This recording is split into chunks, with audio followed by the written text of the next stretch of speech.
കോട്ടയം ജില്ലയിൽ ഇക്കുറി പുതുതായി 2 നഗരസഭകൾ കൂടി നിലവിൽ വരും. ഏറ്റുമാനൂർ, ഈരാറ്റുപേട്ട എന്നിവയാണ് പുതിയ നഗരസഭകൾ. നിലവിലെ പഞ്ചായത്തുകളായിരുന്ന ഏറ്റുമാനൂറും ഈരാറ്റുപേട്ടയും നഗരസഭകളായി മാറുമ്പോൾ വാർഡുകളുടെ എണ്ണത്തിൽ മാത്രമാണ് വ്യത്യാസം വരിക. ഇതോടെ ജില്ലയിലെ നഗരസഭകളുടെ എണ്ണം 4-ൽ നിന്ന് 6 ആയി ഉയരും. പൂഞ്ഞാർ നിയമസഭാ മണ്ഡലത്തിന്റെ ആസ്ഥാനമായ ഈരാറ്റുപേട്ടയിൽ നിലവിലെ പഞ്ചായത്ത് ഭരണം UDF-നാണ്. UDF 10, LDF 7 എന്നതാണ് കക്ഷിനില. നഗരസഭയാകുന്നതോടെ വാർഡുകളുടെ എണ്ണം 28 ആകും. 9453 പുരുഷന്മാരും 8596 സ്ത്രീകളും ഉൾപ്പെടെ 18049 വോട്ടർമാരാണുള്ളത്. മധ്യ തിരുവിതാംകൂറിൽ മുസ്ലിം ലീഗ് പ്രതിനിധി ഭരിക്കുന്ന ഏക പഞ്ചായത്താണിത്.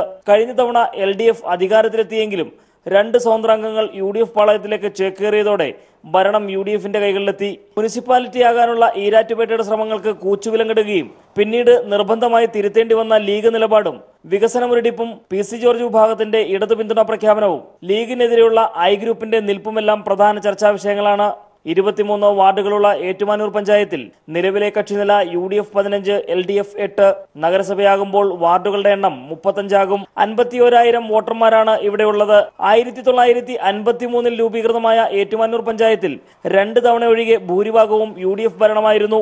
വികസന കാര്യത്തിൽ സർക്കാർ തുടരുന്ന രാഷ്ട്രീയ വേർതിരിവ്, ഏറ്റുമാനൂർ താലൂക്ക് രൂപീകരണം, മാലിന്യ സംസ്കരണം തുടങ്ങിയ വിഷയങ്ങളാണ് മുഖ്യ ചർച്ച.